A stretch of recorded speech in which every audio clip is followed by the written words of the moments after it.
Alright, hi guys, Michael. This is my second video on YouTube. We're in the Plateau Mont Royal.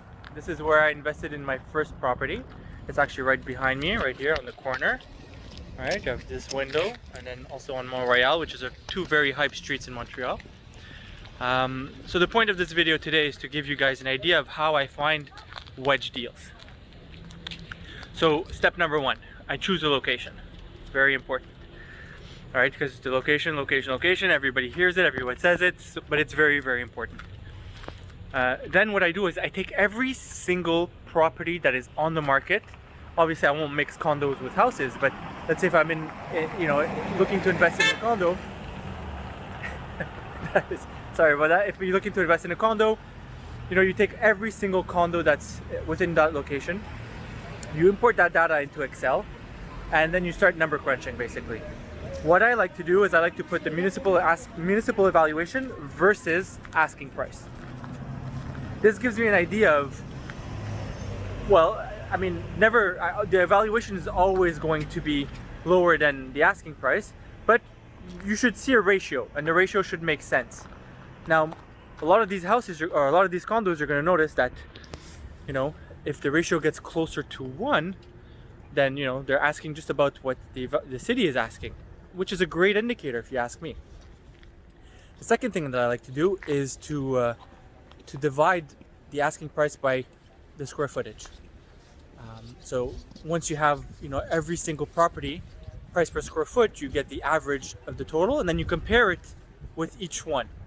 If you see that not only does the property have the price per square foot that's a bit low, and the city evaluation versus the asking price is almost at par, this gives you an indicator that one, the property is not renovated.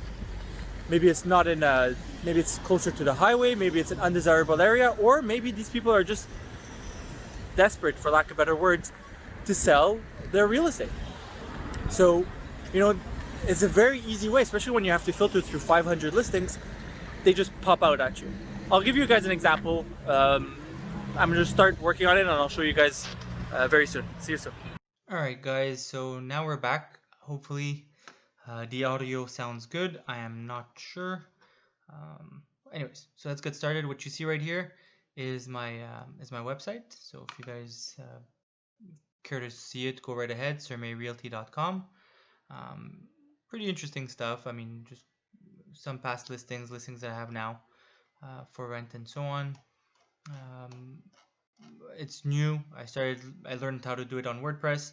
Anyways, let's stick to the topic of this video, which is how to find deals quick and easy on Centris, and how to ask your broker to do exactly what I'm going to show you right now. So let me just restart the search. What we're doing here is we're searching for condos.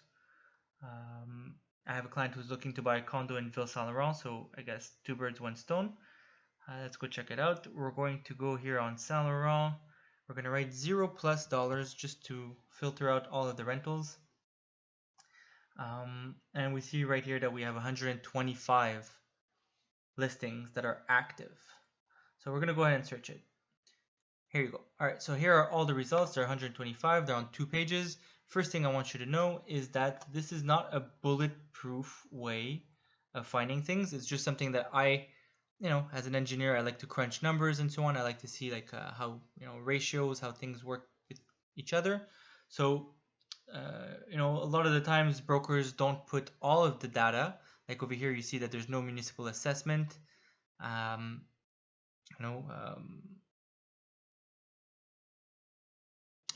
municipal assessment. Sometimes brokers make mistakes with square footage, with areas. Like for example, just like right here, right, 132.8 square feet for a $668,000 house. Well, that's what they're asking, evaluated at 482. If we go check this, just from the pictures, you could tell that there's no way that this is only 132 square feet. Right, just the hallway is about 132 square feet. So sometimes, brokers make mistakes. Like Elise, Rossi. I'm gonna send these guys a message just to let them know that they've made a little mistake and that they should fix it. Between brokers, we should help each other out. So if we just go back, I imported all of this data.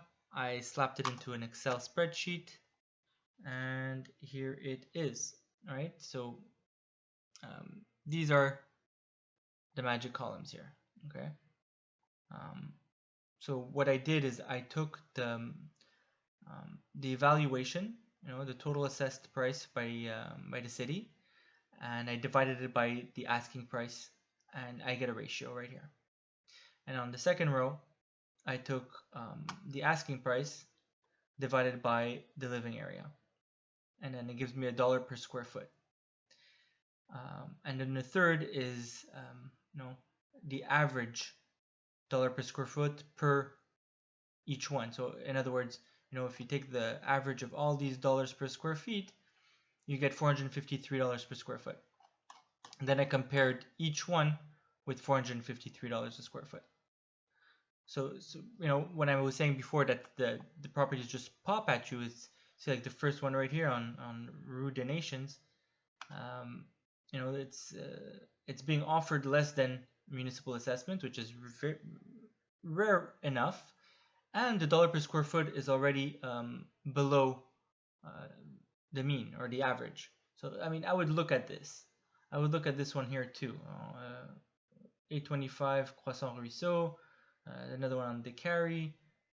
All of these ones, if you see at least one green and one orange, or one orange and one green, or there's something that you should be looking at. And so like let's say if we just decide to go see this one right here at 897 Rue des Nations, we're looking at 2,200 square feet, 385 a square foot.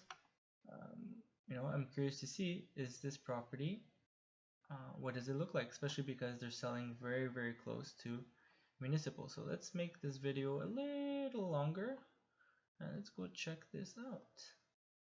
Let's go check this out together here. All right, bam. So the condo is nestled in this little complex, which looks very nice from the outside. It's the kitchen. All right, I mean, functional, island in the middle, interesting. Large windows. I mean, it does look a bit more classic than modern, but I mean, this could be something that I would actually look into a bit deeper and see, does it make a deal or is it not making a deal? Right off the bat, not too interesting for me. Is it with parking? Yeah, 2 parkings. That's pretty interesting. But for this price, 869 in Ville Saint Laurent, it wouldn't be my first choice. Let's go see the second one that we wanted to go see. Was it on? Where was it? The Ruisseau. And this could be also very interesting right here. Let's go see this one here. 907. Let's copy this. Alright, let's go back in here and check it out. Alright, so this one, now we have 1,200 and something square feet, no, 1,382 square feet, and we're talking about under $400,000 here, with a parking.